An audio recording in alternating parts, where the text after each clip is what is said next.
The fact that both of these people took roles wherein they were the authority figures to an extent, they were the ones basically enforcing or laying out patterns of behavior for other people who perhaps weren't living in the healthiest of ways to see and tell them basically this is what you should be doing. The fact that that was very actively what these two women chose to do with their lives, and yet behind closed doors where no one they thought would ever see, decided to go and manipulate and play mind games with Amber. Now, I don't like Amber, I don't support her, but that is, regardless of who she is as a person, that's what these two did. I find it very concerning.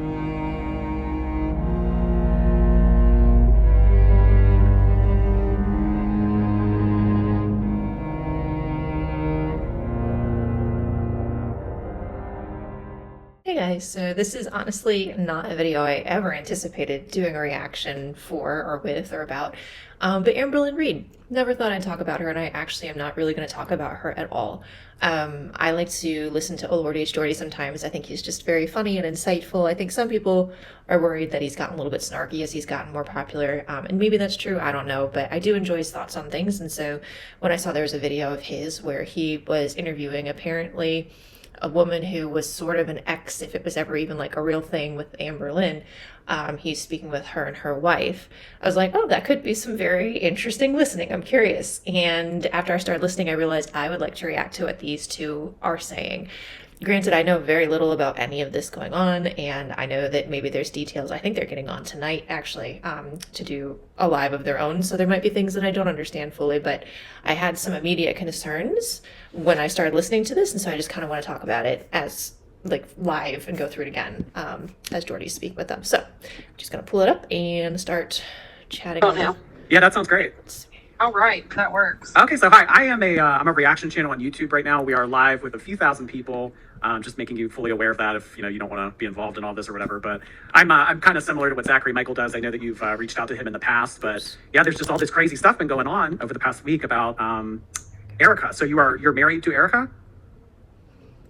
I am actually married to Erica.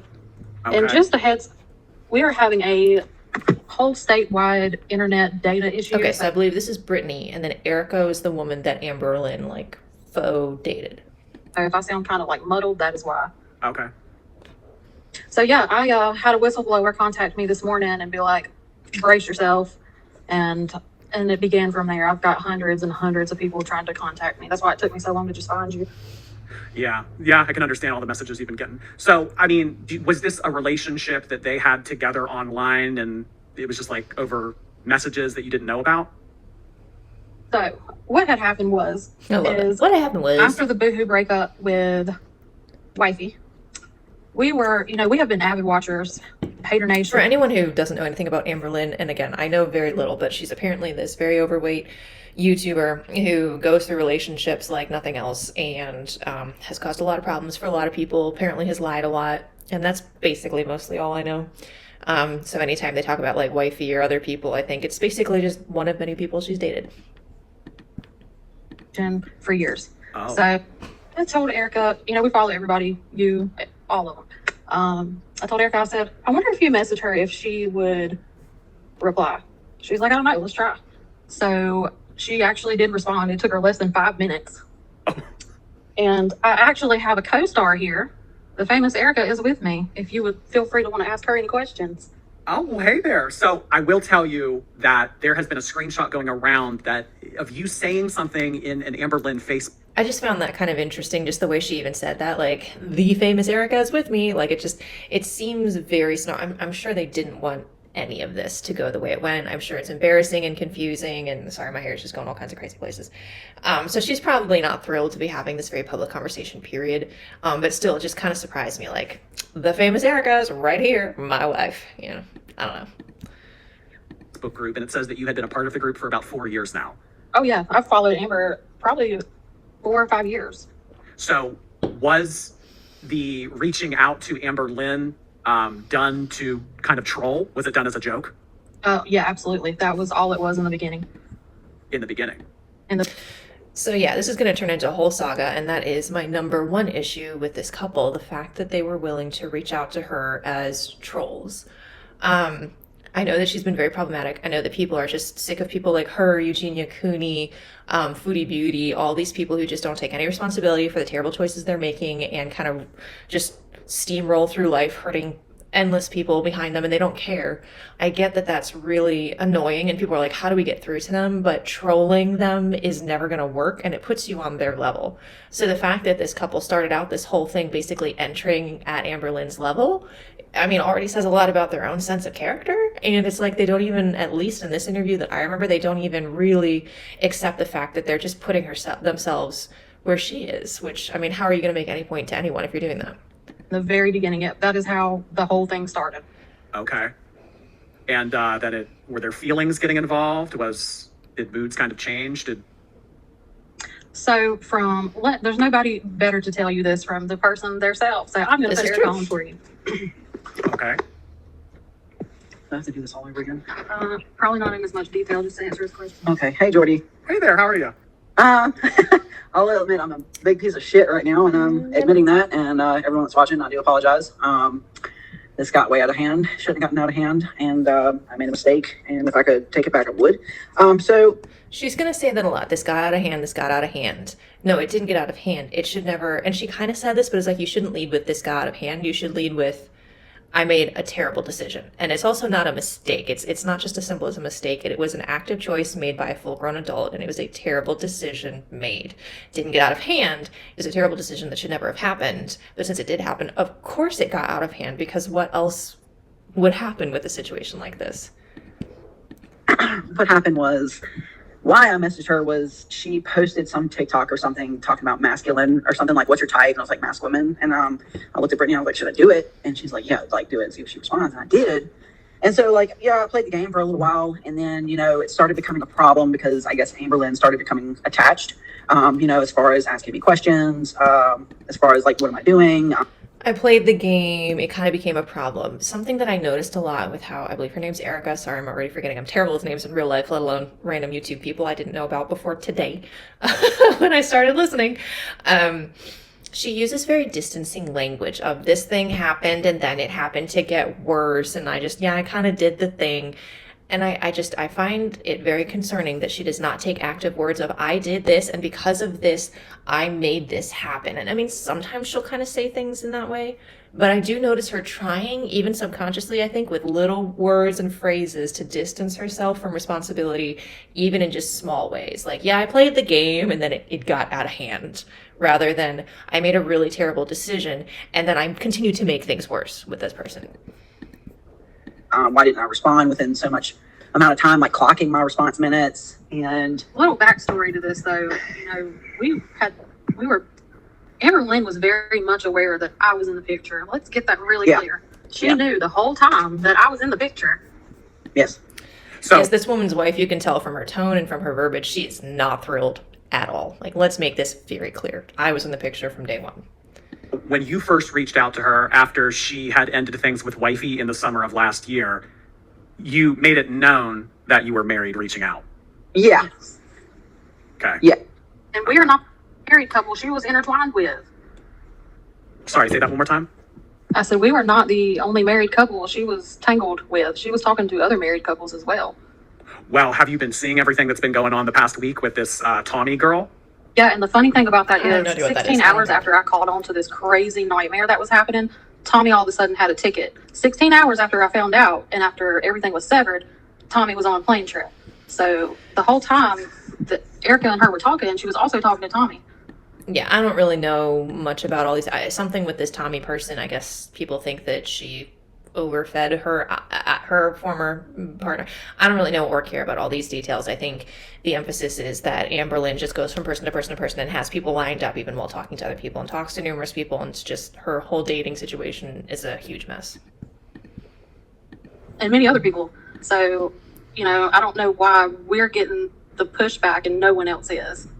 16 hours after Erica and Amberlynn See, and I mean, in some ways, I could understand if you feel like you all of a sudden, after having no microscope on you whatsoever, feel like the entire microscope of the internet is now on you. I mean, that would be overwhelming and annoying, but at the same time, in situations like these, the moment you start hearing people say, like, well, they did something similar and they did something worse, why does no one care about them? Why is it only us?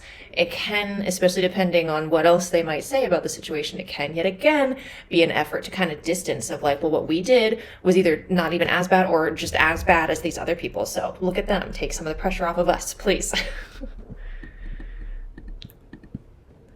Ended things on Instagram. Emily had bought a plane ticket and had gone and visited. Exactly. Yes. Wow. Okay. Because I mean, a lot of people have been saying over the past day and a half that they were the same person, that Erica and Emily were the same person. Erica is Valentine. That is Valentine. Okay. So I mean, I broke it down. I mean, I didn't think of you at first. Like, the first person I thought of was Apathetic Facts. And we reached out to her, and I sent her probably, what was it, like 30 voice messages? Kind of just broke it down. Yeah, broke it down. Like, we just got done talking to her. But I will say I was listening to those and then I listened to this, but I'm just going to react to this. like briefly give you everything. So things started getting more involved between me and her, and she kind of used her BPD as a crutch. See, so things kind of started getting more involved rather than I continued in this thing that was originally supposed to be a lie. I continued in this lie. I continued perpetuating a lie, recklessly, carelessly interacting with this person that, yes, they are very unhealthy, but I'm also not caring about them as an individual, and I'm just living in a lie with them that's actually kind of becomes a little true. But Saying, me not responding to her in like a timely manner, triggered her. And so it was almost like I was being like forced to react to her and to interact with her. And so, and this is interesting. I mean, I don't understand all the nuances and details, and I do understand that people could be very convincingly manipulative. They can know the techniques and the tactics best to use to get certain reactions out of people. I don't know if Amberlynn's like this, but I would guess she is one of those many people that really learns and studies how best to do certain things so that they will most likely get either the reactions they want or any reaction at all. Like, they study people and know exactly how to get inside their brainwaves. It's terrifying, but it's an art. But again, it's like, we don't have to respond any specific way, and we don't ever have to give a response to people. Now, I mean, obviously, like, I'm married. If my husband says something to me, I always want to respond, and I always want to be gracious and respectful and whatnot. And not saying I do it perfectly, but I want to. But in scenarios like these, where this should never have happened at all, you don't have to continue in it. I don't think you should ever ghost someone. I have a huge issue with ghosting. But her saying I kind of was egged on by how Amberlynn kind of roped me into feeling bad about her BPD and all of that, like, and I had to do these things. No, you could have actively chosen to stop, but you allowed yourself to continue. She was like, you're always choosing your wife, you're always choosing her. And, it was Valentine's Day. And she's like, you never choose me. I'm always the second option. But meanwhile, before all this had happened, she was talking to, I'd say, like, I want to say 2 people at the time. It was some girl named Abby and then some other girl named Danielle.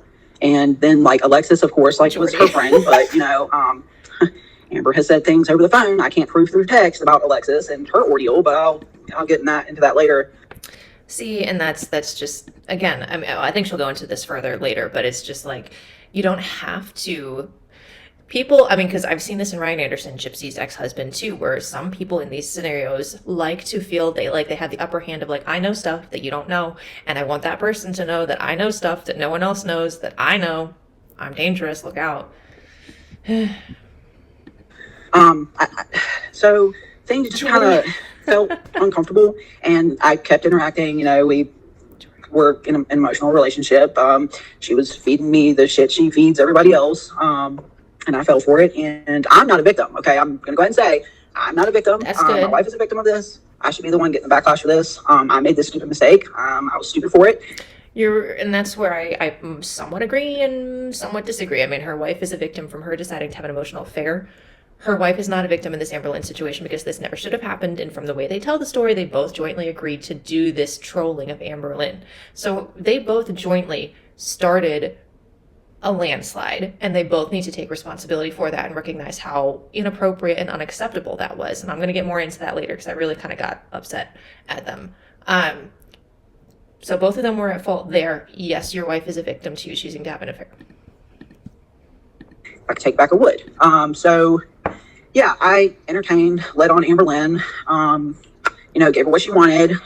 She asked for screenshots of my messages of who I talked to on my phone and my DMs and stuff like that on Insane. Instagram. And, I sent them to her and, just to See- I kind of just felt pressured and on eggshells the whole entire time. And yeah, I tried a couple. And that's tricky because, yes, people can be very skilled at knowing how to get into your brain in such a way that if you're not aware of how these kind of people really work and you're not aware of the signs and symptoms of what to look for with these people, you cannot even realize that they are controlling you in just the absurd ways that they do. But it's a learned art form that they know how to do these things. So I want to respect that. But at the same time, as a full-grown adult, especially a married woman, which this is just so backwards in so many ways, but a married woman, you must understand boundaries. And for someone to say, I want to see who all you're talking to, I want to see screenshots of who all you're talking to. Again, this just sounds so strange to say, you shouldn't be doing that to your girlfriend. Meanwhile, you're married. Regardless, ignore the fact that you're married, but just know that you have that level of responsibility already in your life, whatever. You should know as an adult that that's unacceptable and that's a boundary that should not be crossed. And you don't have a responsibility to do what these people ask for if they're asking something insane like that. So, it's a dichotomy of I respect the fact that some people are master manipulators, but at the same time, as adults, we have to learn what boundaries are and what self-respect looks like and stick to that and not feel like, I might be hurting someone else's feelings. It's no, if this is a boundary that's not me being arrogant and standoffish, but just literally making sure that I am emotionally safe. If this person is trying to cross this boundary that I know helps me feel emotionally safe, I will say, no, end of story. I don't care about what kind of sob story you give me or what kind of reasons. I'm not okay with this boundary being crossed. The end. Couple of times to get out of that situation, and she would literally get on FaceTime and give me the tear. Oh. So you kind of felt like you wanted to take some steps back, but it was so overwhelming. Many times, yes. And so that continued on until June 9th. So on June 9th, my uncle passed away, and I was pretty upset. He died alone in his house, and nobody was around, and nobody. I couldn't reach my cousin, which was his daughter, and I was. I want to pause in the midst of this video that's going to be very critical of this woman. I want to say I am so sorry. I'm so sorry. And my heart goes out to you for the loss of such a close family member. Freaking out, and I told her, I need some time. So up until about June 16th, I guess whatever day was June 15th, June 16th, I can't remember because I was too worried about what I had going on with my family. She was messaging me every day, asking me, oh, do you miss us? Me and her, do you miss me? I was like, I got a lot going on. My uncle just passed. I was really close to my uncle. I don't have much family. My parents died when I was 15. I'm not trying to give a sob story, but I don't have much family. Mm-hmm. And this is total speculation, and I don't know if this is something that she'd be aware of in herself or not, but I would not be surprised at all, because she said that she's a mask lesbian. So she really likes to be, from my limited understanding of that realm, just very strong and very competent and confident and more on the manly side of things. And I wouldn't be surprised at all if some of that stemmed from the loss of your parents, that had to be unbelievably unsettling and upsetting and just insanely traumatic. And so I wouldn't be shocked if that really fed into your desire to be strong, to be the strongest version of yourself that you can be and the most capable version of yourself that you can be. So it's just whether or not that's something that you're aware of. If she sees this video, I hope she does, but whether or not she's aware of it, it is really important to always keep in mind, what did someone's past potentially create in them now as an adult? She knows I don't have much family. She knows how family oriented I am. And, she would try to clock me on things and ask me where I'm going. One time I didn't respond in 6 minutes and she kind of freaked over that. But sorry to interrupt, but there is somebody saying something about you using an app, Life 360. I was just about to get into that. So, whenever that whole ordeal came where the relationship was confirmed, I was like, so what would a relationship be if this was confirmed? She said, oh, just more communication and loyalty and being honest with each other. I said, okay, that's fine. And then she's like, we should meet up. And loyalty and honesty, those are things that narcissistic people can weaponize against someone and then constantly create doubt of, I don't think you're really loyal to me. You're not really there's something you're hiding from me. So, loyalty and honesty are crucial for healthy relationships, but we also have to understand that manipulative people weaponize wonderful things into terrorizing tactics, basically. And a lot of projection. A lot of times I've studied and seen that a lot of times narcissistic people, when they are being unfaithful will project unfaithfulness onto their partner. And she came up with the date August 1st. And then, so I was telling her, like, hey, like, my wife knows where I go and stuff, and it's on 360, and, you know, we keep up with each other. And she wanted me to put her on like 360. She wanted that. And I'm telling you, it was probably. There will be a comment made in the future, because when she said this, I was curious. I mean, I have nothing wrong. My husband and I were literally just talking about it the other day. I have nothing wrong with couples just keeping each other on something where they can know that each other is safe and whatnot in this crazy world we live in. But there was a small part of me, given the fact that this woman ended up entering into an emotional affair, there's a small part of me that does wonder if they started being on this app because something else had happened. And there's a brief comment that does make me wonder if that could be why. Probably like a week or two of her talking to me about putting her on Life 360. So I agreed to it. I came in and I agreed to it. And she was Googling every address I was at just to know where I was at, and telling me, she was like, yeah, I Googled where you're at. I didn't know what this place was. And just, you know, it was just a big mess. Very insecure, controlling. And Jordy, I don't know if you know, but we are all the way across the country. We're talking about she's tracking some people she does not even know from all the way across the other side of the country. That's not Oh my gosh. I can't get behind the rational. I mean, this whole thing is jaw-dropping, but the reality is this whole thing should never have happened. So it's like, of course, every comment's going to be like, oh, because this is just such a stupid, immature, nonsensical scenario. Now, why she would want to get involved with someone married. well, And that was my question to her. So let me ask you, when you called Amberlynn, y'all she was both allegedly told her. at a birthday party or a barbecue or something, and she said, Amberlynn said in her most recent video that you made her cry. What kind of went on in that conversation? So me and Amberlynn, you know, I seen a video where she said I was harassing her. So the initial phone call that I had with her, Erica had called her. She didn't answer. So when Amberlynn called back, I answered. And, you know, I asked her, I'm like, what is this?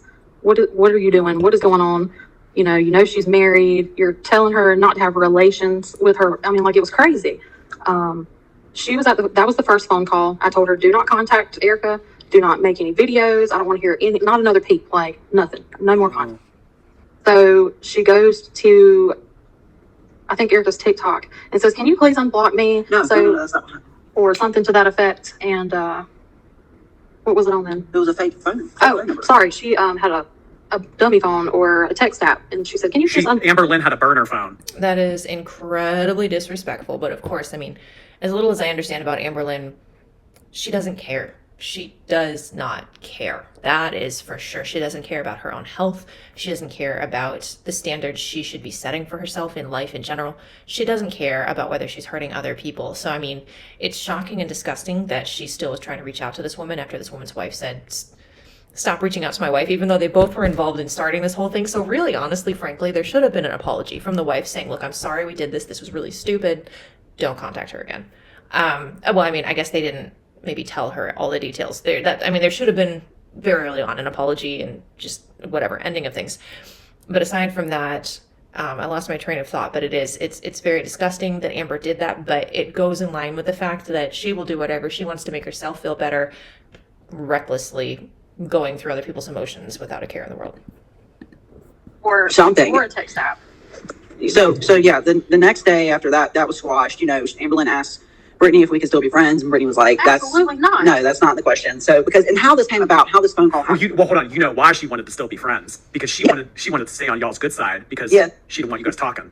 Yeah, so Probably. let's back up a few days. So after Or she was thinking Michael they could get died, back together. June 14th rolls around. It was supposed to be like our little get together anniversary, whatever. And I was like, I did say, yeah, you deserve so much better than this. I can't do this. I can't do this anymore. I don't want to do this anymore. Like in my head, I didn't want to. I had tried to trail off and like kind of like, give her space, kind of like not respond to every message she sends me. And I tried to just kind of silently move out of the picture and just let someone else get her attention as well. So when she said this is just, I don't know if I've said this directly online about ghosting, but ghosting is cowardly. I know ghosting happens all the time. That's not me being snarky, because my past involved ghosting. It is truly a fact that ghosting or trailing off without actually having a direct conversation with someone in whatever dynamic is going on is a cowardly thing to do. It's hoping that they get the picture and thinking that it will create the least amount of disruption and pain while actually trying to protect your own self and protect the discomfort you're inherently going to go through, and ignoring the fact that the other person is just being left hanging. This woman, Erica, she is consistently also representing herself a lack of concern and respect for the other people in her life. And that is an ongoing trend that I keep seeing in this version of the story that she's telling. Who knows what is or is not true. She does not respect what Amber was going through and then what her wife would be going through and experiencing. I know Amber's messed up, but that doesn't make any of this okay. So I was trying. Yeah, kind of let it fizzle out. Kind of, yeah. So, so I was out and I said, I don't think we should do this anymore. And she said, okay, friends, it is. So I don't know I don't know who broke up with who. I could care less. But after that day, she continued to message me. And I was in the bedroom with Brittany, and we were trying to watch a movie, and Brittany saw a message pop up on my phone. She said, who is that? And I said, it's Amberlynn. She will not leave me alone. So that's where that third phone call came from. It wasn't Brittany being crazy and, stalking Amberlynn and getting her phone number and flipping out on her. No, it was me having to get my wife involved to get out of this situation. And yeah, I know that sounds stupid, cut her off, block her, whatever. But she messaged me from a fake phone number the next day and said that Brittany cornered her. She had to tell her everything. She wanted me to unblock her number and call her and then reblock it, and that, love makes her crazy. That's what she wanted. Sorry. She wanted me to block her and then, or unblock. Yeah, that's a very common excuse. Even Gypsy Rose will say stuff about love just kind of blinding her, and she just has to follow her heart. And that's just an excuse, another conscious or subconscious manipulation tactic to explain away someone's immature and self-destructive behavior. Love doesn't make you crazy. You can love someone and make a wise choice. You can also not actually love someone and make a really stupid choice in the name of love. But anyway. Talk to her, then block her back. And I didn't even respond to it. I deleted it, which I shouldn't have deleted that. But So what you're referring to, that crying phone call, she bawled like a little baby during the first phone call when I told her that I was going to send all the text messages, all the photos, all of that. That's when she started crying. Oh. All was on July 4th when I had found out that she had reached out to Erica and would not stop. And I have that entire phone call recorded. So she can't say that didn't happen because it did, and I have receipts. Oh. I'm confused about that because I think that's the phone call that they played in the other interview. Isn't that technically illegal? I know people online do it all the time and it's kind of insane, but isn't that technically illegal? Whatever. Oh my gosh. I mean, I know. No, I'm the biggest piece of crap right now. Whatever. Destiny, whatever. I've seen some of the comments, and it's just, yeah, I get it, guys. Like, I'm a piece of crap for this. I really am. It was stupid. It was a distraction. It was something to do. I shouldn't have did it, but I deserve the backlash that I'm getting. It's just that whenever people are like looking up Brittany and stuff, it's kind of getting out of hand. Like, come haze me, make a meme out of me, like. Okay, so I think this is going to keep coming up, and that was a big issue that I had with how she phrased what happened. Now, I do want to keep in mind this was an emotional affair, but I'm just going to come at this with the fact that because it was so drawn out and never even started from a place of like, no affair is ever okay, but the fact that this all started from supposedly trying to troll Amber, it's just all so backwards. And the verbiage that she uses is very common verbiage, like with Sam and Nia or Big Ed, or even in my own past. These people like to use the words like, I'm an idiot, I was an idiot, I'm so stupid. And I really, when I think about it, my conviction is that these people like to pick words that they think are going to make their victims feel validated, while actually not really doing the hard heart work of asking themselves, how did I really get here? What kind of things happened in my life or didn't happen in my life recently or years and years even prior to all of this that caused me to eventually reach a point where I said, I'm bored and I want the excitement of this thing that my partner will not know about. People don't just randomly pick that. There is a whole process leading up to that. But that's a very scary thing to have to look into. It's a very dark thing. There's going to have to be a lot of vulnerability with one's partner, and that's could lead to a divorce if you're married. So instead of that, I think a lot of times these people avoid having those actually difficult sessions with themselves, if you will, and just say, yeah, I'm an idiot, because idiot is kind of perceived to be one of the meanest things we can say to each other outside of like cursing at each other. Demeaning one's intelligence is considered really hurtful. So I think there's this subconscious effort of, I will find the most hurtful word to call myself and say it about myself so that the other person thinks that I get it. I get how terrible the thing was, and we can just move on. And I think she will say that she just wanted to move on. They just wanted to move past it. And it's like, you don't just move past an affair, even if it's an emotional affair. Like, I don't care if it's an emotional or a physical affair. When it happens, that needs to be a pinpoint of okay, we got to stop right here and we got to talk about this and we got to figure this out and we got to process it. And we have to figure out for ourselves, well, specifically the person who was cheated on, do I want to remain in this? Because it is okay to not. I believe that even with emotional affairs, I mean, it gets a little tricky in marriage, but especially with a physical affair, my personal conviction is if you want to leave, leave. If you think you can work it out and you want to work it out, fine. But if you want to leave, you can. You don't just move past things like this.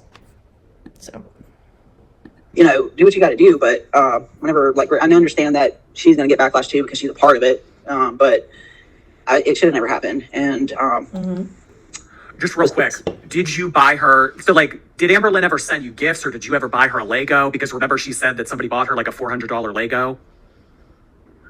she sent me Beats headphones. Okay, Those. but you never bought her a Lego. notice. Yes, I did. Okay. Oh, sorry. She did not directly answer that.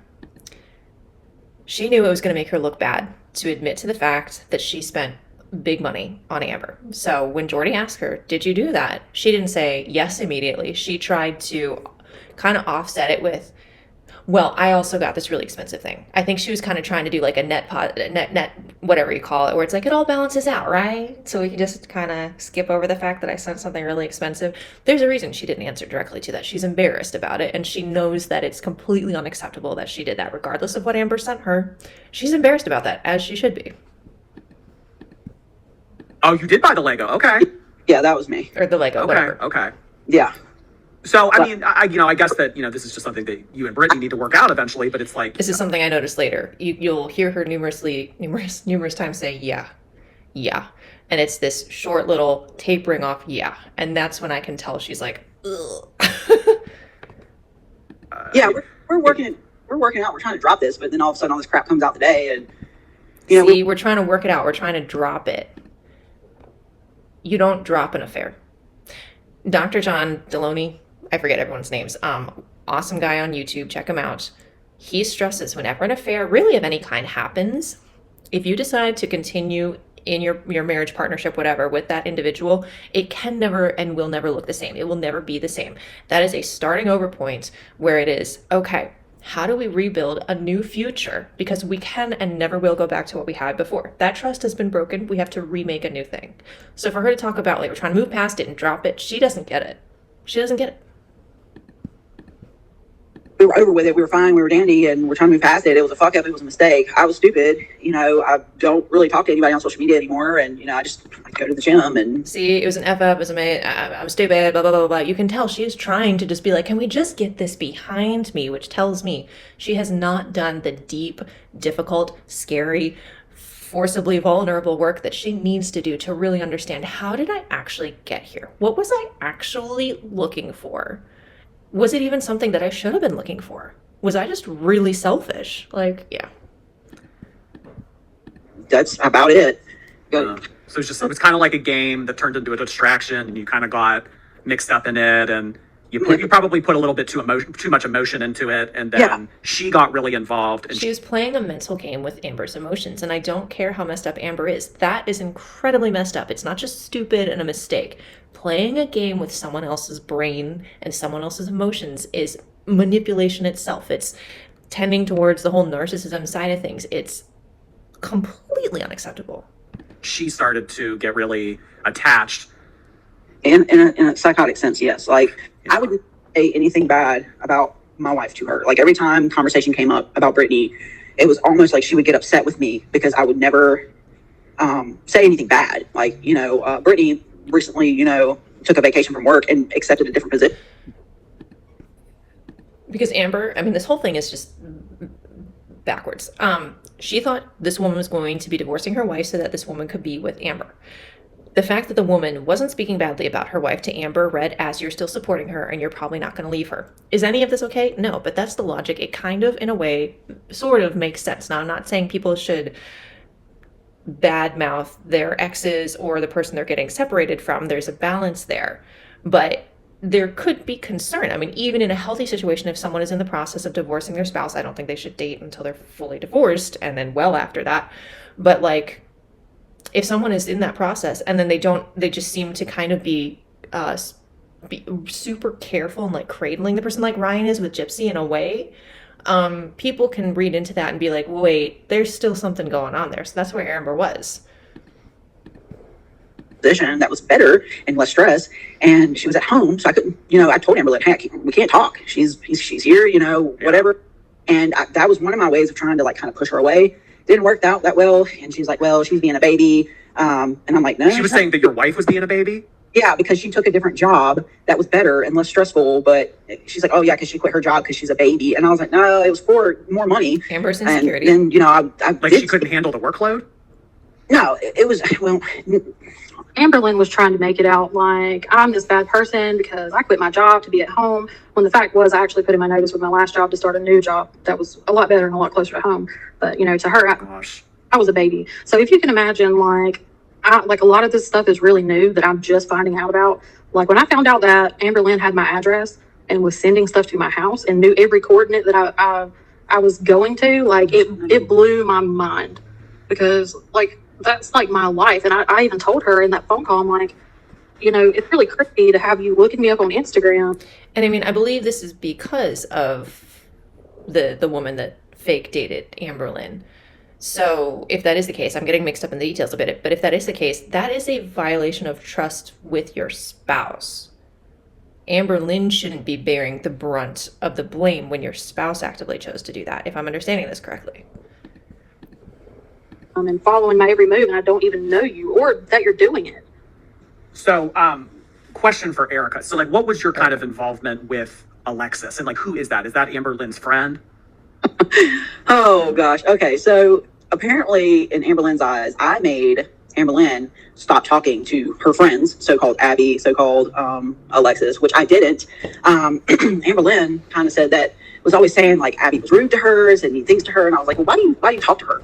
Why even let people talk to you like that? Was saying like horrible things that she like wrote down things that Abby was saying to her, and then she was just like, oh, Alexis is calling me, I don't feel like talking to her. She's kind of like giving me the egg. Apparently Alexis said some weird stuff to her like throughout this whole thing, but apparently Alexis is just like the best thing ever.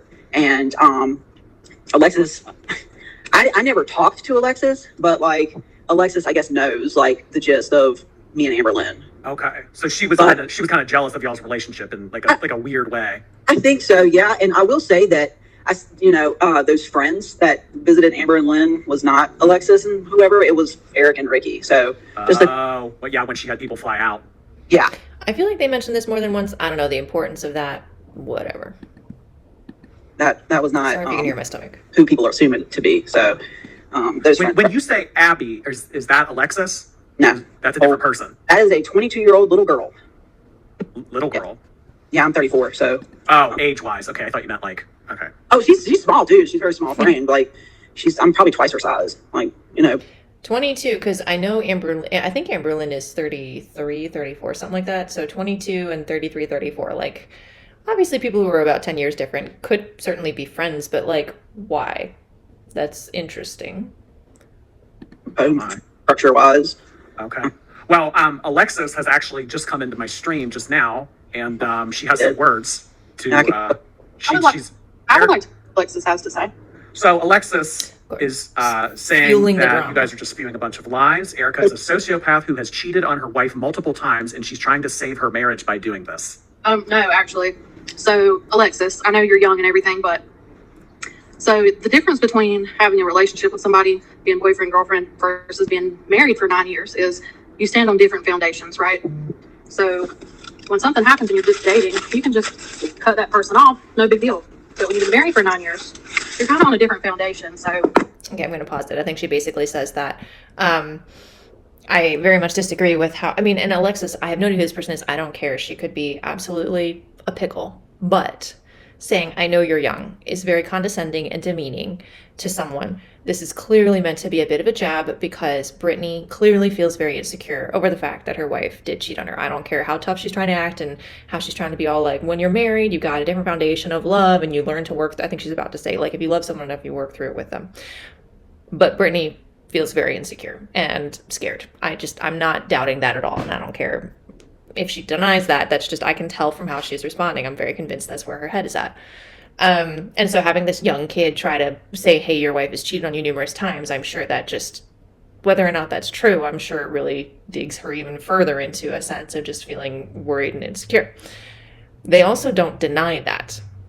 So I should probably not be speaking quite before I let that play, but they don't deny it, which to me kind of matches up with the fact that I don't feel like Erica understands the depth of what she's doing and has been doing, and how she's not handling this with the sense of importance that she needs to actually be in a healthy marital relationship.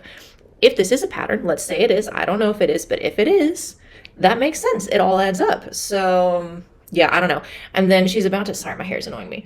The wife is about to say, if you love each other enough, you work it out. And that is terrible advice based on the wording. Absolutely. If you believe, and if both people are making it very obvious, they will do whatever is necessary to start a new thing. That's the important view. Post-affair, you have to recognize you can and never will go back to what you had. But if you both are 110% in on working together to create a new healthy thing, more power to you. But it has nothing to do with how much you love each other. Because if someone's cheated on and they say, look, I simply cannot bring myself to trust you enough again to continue in marriage, I need to end this, that's okay. And they can still have love in their heart for this person and say, look, because I love you and because I don't want to fake something for the rest of our lives, I'm going to need to end this with you. That's acceptable. So to give the wrong advice of, if you love them enough, you won't divorce them, that is, I believe, likely a trauma response. She's probably terrified of losing her wife. She probably has attachment issues, if you will, of just being terrified of losing close people. I'm guessing, I mean, I'm extrapolating, but I've guessed on certain people before and then been proven right later. So I'm just kind of trying to follow a train of thought. And she probably needs to understand setting her own boundaries for herself, because clearly she doesn't understand boundaries, because she never should have started this with Amberlynn. Anyway, rambling. Working things out, or it's just what you do. It's how you take. Yo. And, you know, if you love. Working things out is just what you do in marriage outside of affairs and abuse and all of that. You don't just work things out when someone cheats on you, unless you, like I said, everything I said before, but it's not just, you just work it out because you're married. You can end it. You can set that boundary, and that's acceptable. And sometimes really the only option. Love the person enough, you'll work through it. Also, another thing for Alexis, I wouldn't speak so soon because I knew how many people you went through, and I'm not going to display your business or call you names, but you are not the one to talk about. See, and this is yet another deflection, yet another self-defense mechanism of, well, guess what? You're telling the entire world that I cheated numerous times on my wife, which, by the way, I'm going to just so happen to not deny. But I know how many people you've been with, which yet again, her saying how many people you've gone through kind of insinuates she herself has gone through a lot of people. So I'm more inclined to believe that this is actually true. So of course, the fact that she's trying to do the whole, well, you're also just as bad. Again, she's not taking the responsibility that she needs to. This is insanity. About relationships. I will say that.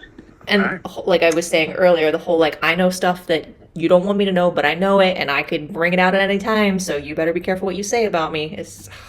So I'm not gonna spill out Alexis's business like that, but I know. But I could if I wanted to. Different things because I was told. So whatever was told to Amberlynn told me. Yeah, so Alexis, Amberlynn's over there telling all your business, girl. Jeez, doesn't sound like you should be telling Amberlynn anything, because when you tell Amberlynn, you're also talking to 10 different other people. Yeah, and I know she's probably going to have a lot to say about this, and I mean, she can try all she wants to. That's fine. But I admitted my part. Like, yeah, it got in a bad situation. I shouldn't have did what I did. Okay, I'm bad for doing that. But see, for a split second there, I had hope where she was like, I shouldn't have done what I did. I don't know, English, whatever. But it wasn't. She doesn't end that with humility. I shouldn't have done what I did. Okay. See, yet again, that is okay. That's a very defensive, like, fine, I was bad. I shouldn't have done it. Can we be done here? That's literally the tone and the presence that she has in this conversation. And you're not just you're bad. You're not just bad. You were selfish. You were damaging. You were harmful. But I'm not trying to say that from like you awful, terrible person. None of us could ever do something that stupid. Like I said, affairs happen from a long pattern of experiences, emotions, trauma, repressed, like thoughts that you don't feel you can share, worries you don't feel you can share, harm that totally, jumbled your brain, or it can be 100,000 different things. And if you actually want to be a healthy person, you have to figure out, where did that come from and how do I heal that to never repeat it? But it's not just as simple as, I was bad. I was a bad person. Okay. As far as lies, I'm not sure what lies I'm saying. I'm sitting here admitting that, yeah, like Brittany knew, Amberlynn knew it was a bad decision and I should have never done it. Now, maybe she missed the fact that the girl said she'd been with numerous people. I will give that benefit of the doubt, and I hope that they address that in I think they're going live tonight, if I understand correctly. Or she could be hoping people did not pick up on that and is trying to wipe over that fact with saying, I'm admitting everything right now that I did just recently. Please don't pay attention to what that girl said about my past. I don't know. Like, I'm owning up to this, unlike some people on YouTube that can't own up to things. Self-comparison. Yeah. I mean, obviously, I think we're all kind of in agreement here, as well as you are, that, the game that eventually turned into something emotional with Amberlynn should have never happened. And, you're atoning for that. You're kind of owning it and everything. No, she's not. But I mean, this is the kind of responsibility and the kind of character trait that we would never see from Amberlynn. So, Absolutely. we'll give you props for that. Thank you. Yeah. And I mean, I will say, like, there was one point, like, I was like second guessing what you guys were saying. Like, yeah, I was part of the Amberverse. I was part of the haters, and she knows that. I told her that. I was like, I didn't like you at one point, Amberlynn, and I told her why.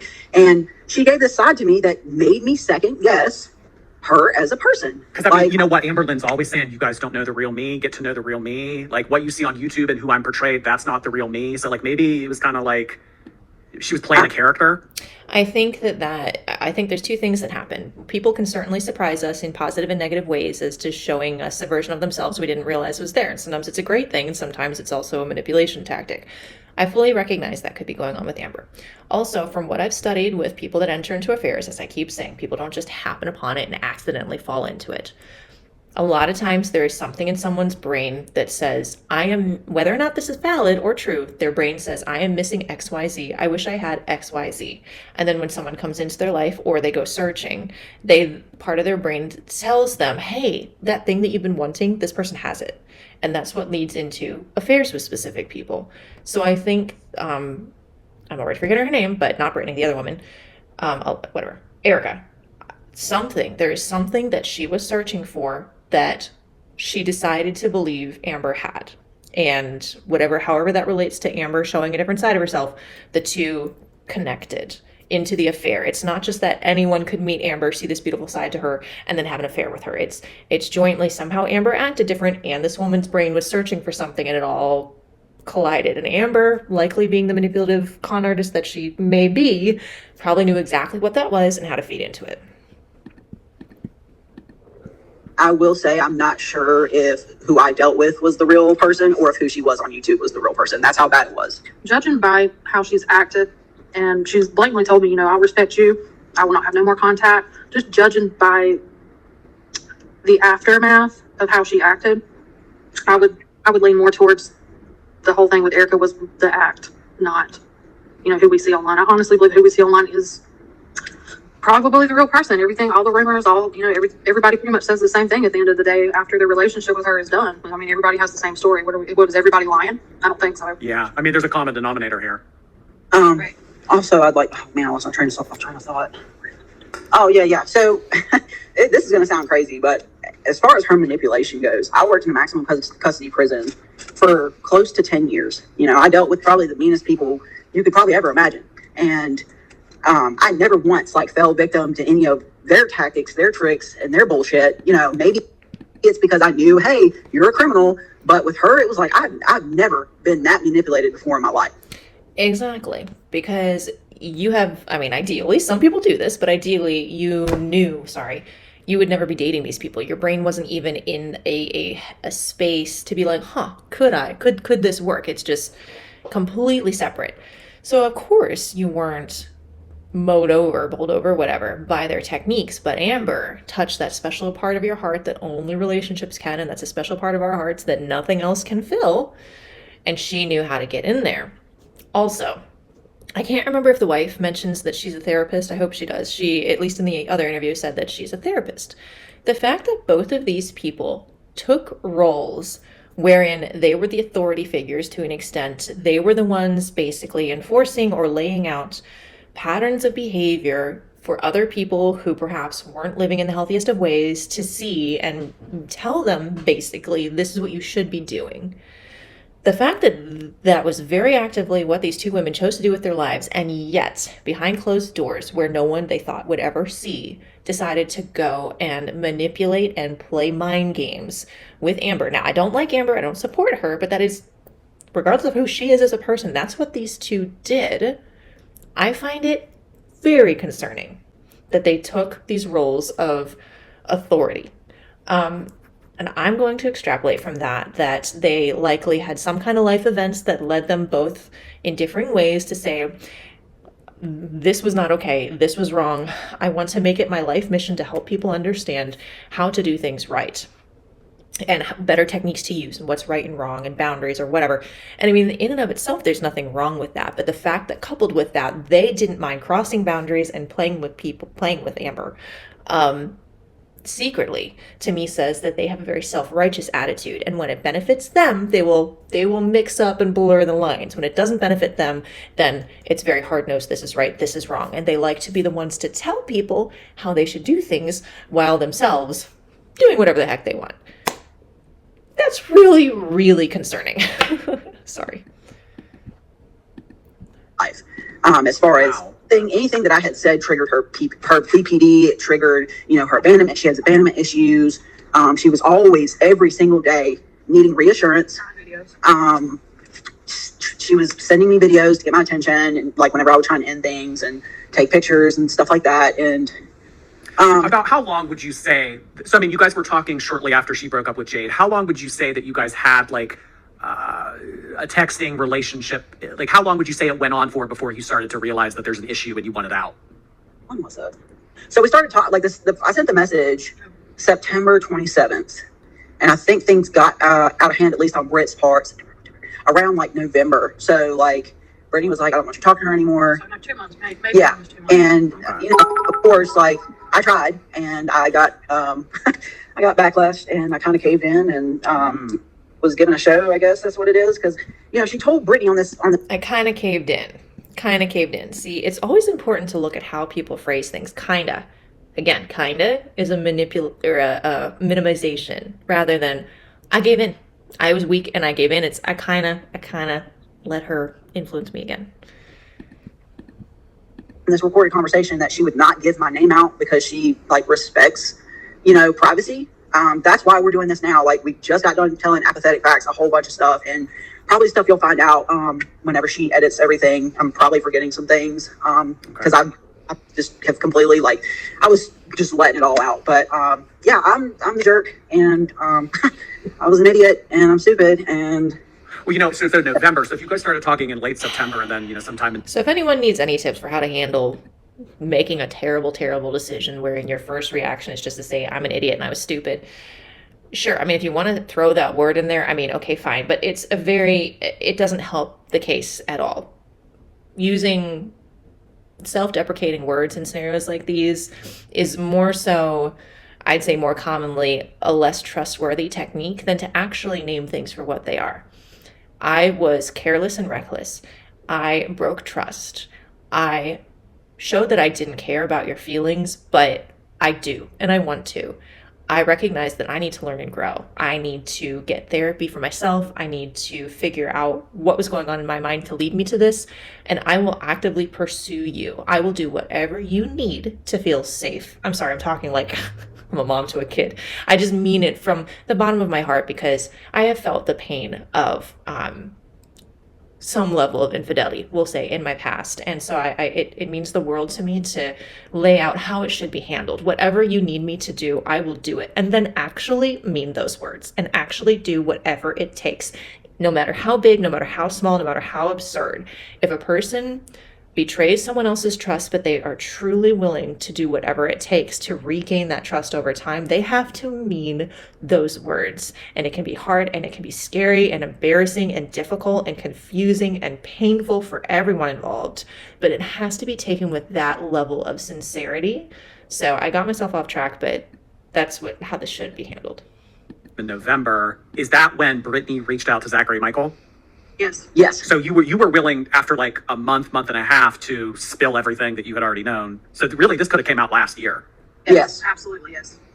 And I mean, honestly, the only reason why any of this has been happening over the past day is because why do you think that she would come on here and say Erica's name? Like, what good do you think? Because everyone thought Tommy was me, and apparently Tommy killing her girlfriend is the main talk right now. So I guess in order to expose me, let's make Erica, who has a boring life. I have a mundane job. I go to the gym. I don't have any type of history of killing people or feeding people to death. Sorry, excuse me. See, and I found this very interesting because it's very similar to Sam Rader, where he was like, I was bored. There seems to be a real, I would assume, and kind of like with Big Ed and such, I think a lot of these people, not all, but a lot of these people who decide to cheat sense that their lives are too monotonous. And it's more than just boredom. But there's a part of them that's like, my life is too monotonous. I need excitement. And somehow or another, past trauma or past who knows what and current who knows what and maybe mental health struggles, I don't know, then create the whole, I'm not satisfied with how interesting my life is now. An affair will answer that, which is interesting. And then also, yet again, self-comparison. Well, I might have emotionally cheated on my wife, but at least I didn't kill her by overfeeding her. Like, yet again, yes, of course, praise God, your wife is still alive. But it's self-comparison rather than saying, yeah, okay, I didn't kill my wife, but I destroyed her trust. And that's almost not more devastating, but that is something that is going to take a long time, theoretically, to gain back. So anyway. Not sure if I'm going to get monetized or docked, in trouble for saying that, but Tommy has more of a history than I do, but still, let's make Erica a distraction. I'm not about to be a distraction to someone that fed their recent partner to death. And I'm probably being mean about it, but sorry. We all saw the screenshots.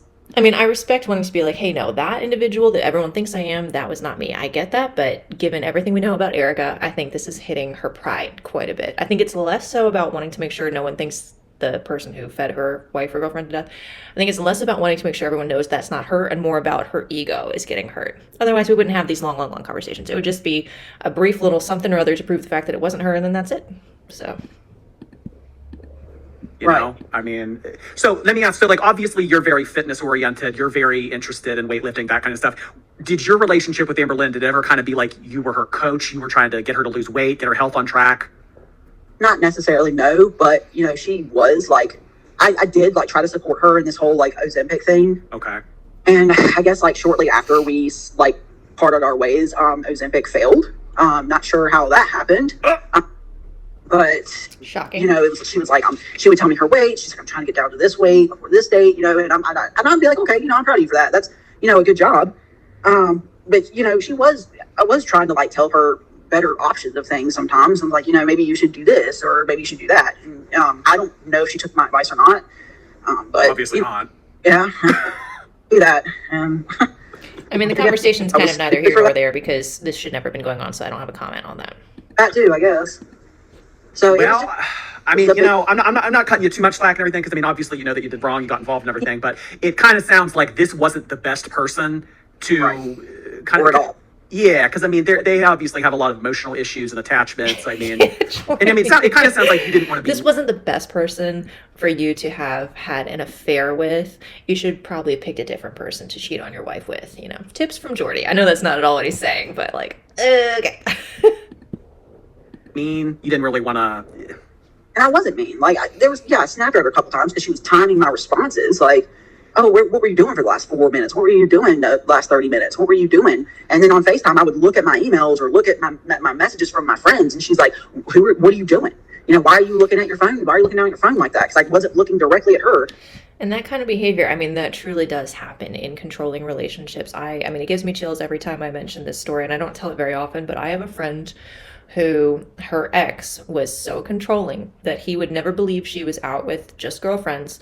And there was one time we all went out to dinner and he literally asked her to send a photo of the group to prove that she was just with girls and there was no guys. And that's just one example. That happens all the time. So Amber's behavior is sadly a common type of behavior in relationships that are very controlling. However, again, this never needed to have happened. But anyway. Oops. Oh, no. Where did it go? I lost track of things. There we go. I just got questioned. I couldn't even sit down and eat breakfast and without getting interrogated on what I was doing on my phone, and. Well, Amberlynn doesn't have anything going on. She's not working. She doesn't really have anything to take up her time. So your life became her life. Yeah, I mean, I was calling her on my way to work. I was calling her. You know what? I will say this, Erica. This is exactly what she did with Destiny. Having her call her on the way to work. Whenever Destiny had like a 30-minute lunch break, she had to go to the car and she had to talk to Destiny. And they had to be on the phone with each other. And I mean, you can't keep that up, obviously, because I mean, you had a wife. I was like, you know, I like music. I have a broad spectrum of music that I like, and I like listening to music on the way to work. Who does not like listening to music on the way to work? And I mean, unless you really want someone important to talk to. And I was like, you know, I would like to listen to music on the way to work, and that was an issue. That was an issue. And then on my way home, if I hadn't called her after the time she knew I got off, she would call me. And like, you know, some days after work, some days you just want to drive in silence. And I know there's people on this chat right now that can agree with me. You want to drive in silence on your way home from work some days. And I couldn't even have that. And I'm not a victim here. I thought that was very interesting that she referenced the chat yet again, trying to find a little bit of something she can relate to with these people, because I'm sure she would love any ounce of responsibility and focus off of herself. So she's like, maybe I can just make a side comment where other people will at least agree with me on this. That'll make me feel a little bit better about myself. I mean, I'm reading a lot into it. Maybe it's not quite that deep, but I gotta believe, trying to not show all of the clutter on that little table link. I gotta believe there's a small part of her that's why she said that. Again, I'm not a victim, but at the same time, I had pressure put on me that I did not feel comfortable with. So I'm not, you know, I was a bad person with what I did to my wife, and I'm going to take that to my grave, and I'm going to get my karma for it. It's going to come back tenfold. Not sure what's going to happen to me. I guess I'll know whenever it happens. But I'm see that mindset. That is exactly, again, a representation of how she's not taking this seriously. Because, yeah, I mean, there's going to be consequences for choosing to have any form of affair on your partner. But while I'm sure there's certain things that you can't control for, in a way, you can kind of control for that in the sense of fully owning up to it, fully creating a safe space for them at any time to, throughout the entire processing, like have freedom to voice their worries, their concerns, their insecurities, their triggers, whatever. Having that level of constant transparency, knowing that maybe for a year's time there won't be any kind of trigger, and all of a sudden something becomes a trigger a year later, like that. Creating that safe space of whatever you need for however long you need it, as long as the end goal is to recreate trust and recreate something new. I respect that. The fact that she's just saying, karma's gonna get me, don't know what's gonna happen, and we'll see. Yeah, I know it's not gonna be good, I'm a bad person. Like, it is such shirking of responsibility. I feel terrible for her wife. Wife, you got to have better standards for yourself. I'll just say that right here, right now. I'm not going to sit here and try and play victim and blame everyone else for it. I'm just saying I'm taking accountability for my actions. Did you ever feel like you felt guilty if you didn't saying that you did something is not inherently the same thing as taking accountability. You are admitting to it because you have to, because it's out there in the open. You don't really have much of a choice at this point. But really taking accountability is doing all the other things I said. all Amber? Like, because I mean, you know, you were the one that reached out and you told her that you were a hater, and you know, this all started off as a game. So was there ever a part of you that kind of felt like I owe it to her? No, not that. No, not like that. I felt more pressured, but not like that. You know, I owed it to her. Pressure. She didn't care. Yeah, This woman didn't care. Kind of like there was a lot of things that were forced. That is like, I know that's a broad thing to say, but a lot of things with me, like where you know how you have pressure and you feel forced, and you're like, okay, maybe I'll just call her and talk whatever. It just that's what it got down to, and yeah, there was feelings involved, and there was a person that I was dealing with that I didn't see on YouTube, and like I told you, I don't now. Like I said, there was feelings involved. Again, it's very distancing language. These feelings that I didn't have a ton of control over, really. These feelings decided to go be interested in this random person I didn't expect, rather than saying, yes, I decided very kind of cruelly and immaturely to troll this person. I allowed my own emotions to change towards her as she seemed to show a side of herself I didn't expect, and I actively chose to pursue that with her, as upside down and backwards as that is. With all this, I don't know if who I was dealing with was a mask or if the YouTube is mask. So, but what it looks like is the YouTube is her, and what I dealt with was a mask. And it was dumb, Jordy.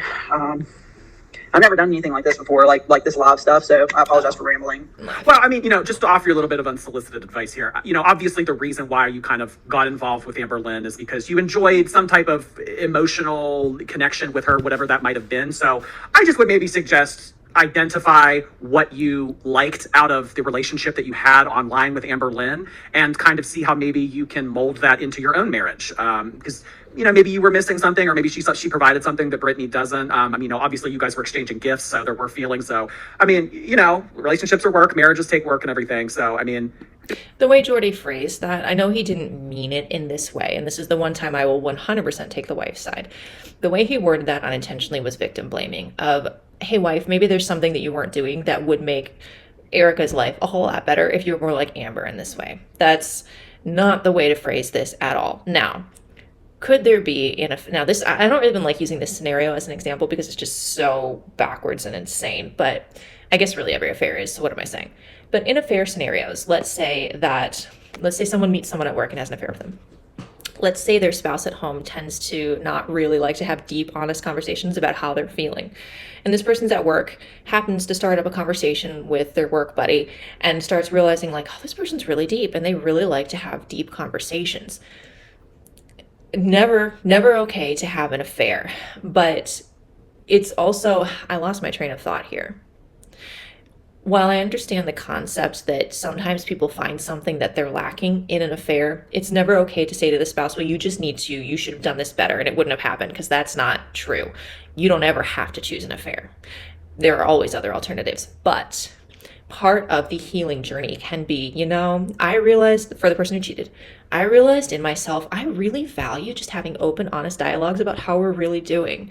And I realized for years, we really didn't have that. I never really knew what you were thinking. I never really felt able or safe to tell you what I was really thinking about things. And clearly I let that bottle up inside of me so much that I just unhealthfully pursued a relationship with someone else at work. And I'm sorry for that.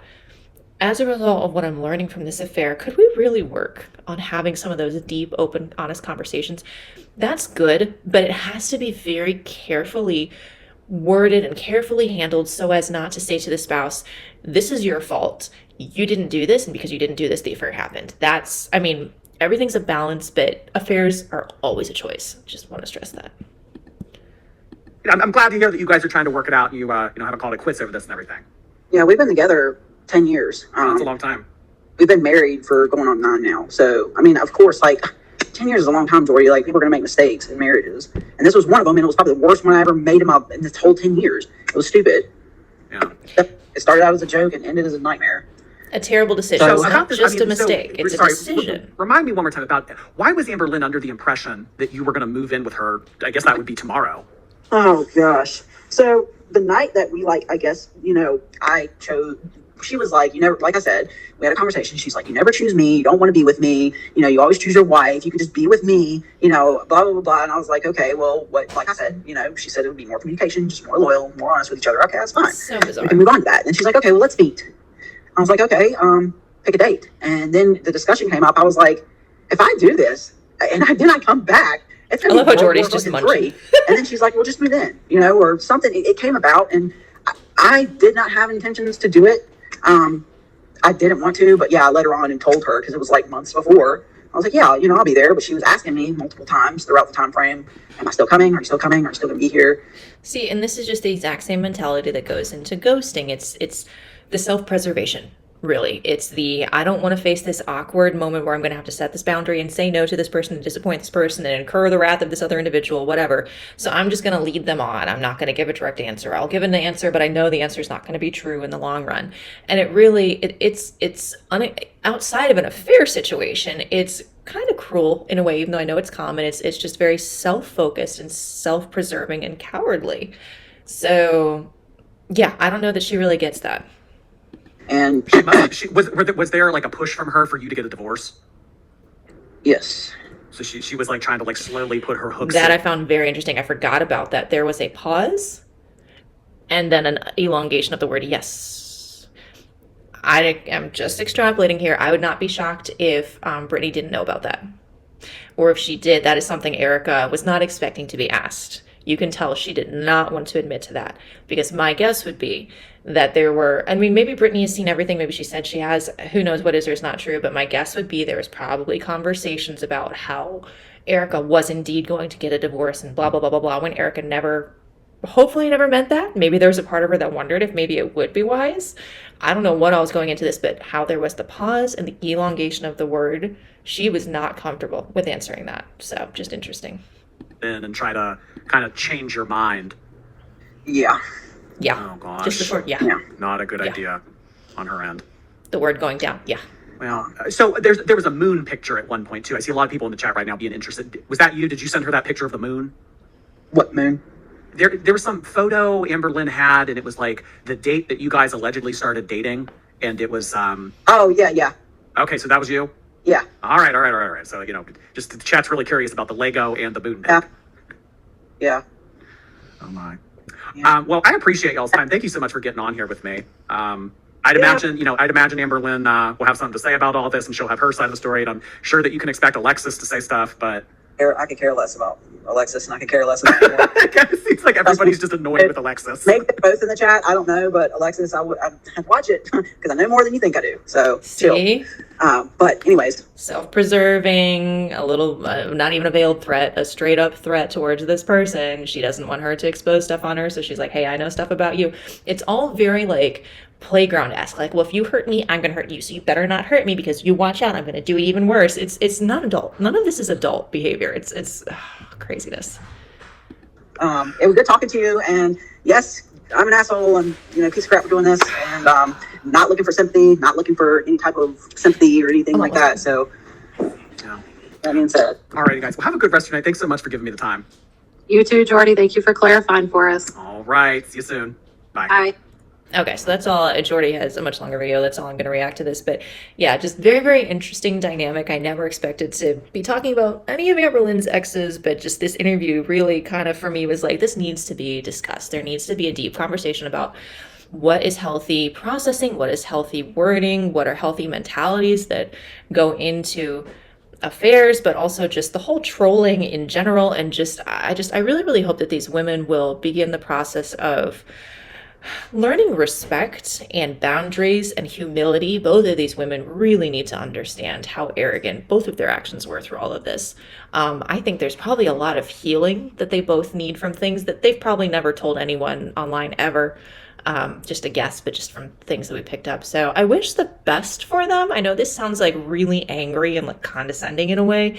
They sound very intelligent. They sound like very, potentially very entertaining people. But there's just so much learning that needs to be done. And I feel like a lot of the focus is on just how obnoxious Amberlynn was. And it's like, take Amberlynn out of the picture. Both of y'all have a lot of learning and growing to do, also as a couple. So maybe couples counseling. But anyway, okay, well, I'll stop rambling. I had a caffeinated beverage, and that's always my problem. All right, bye, guys.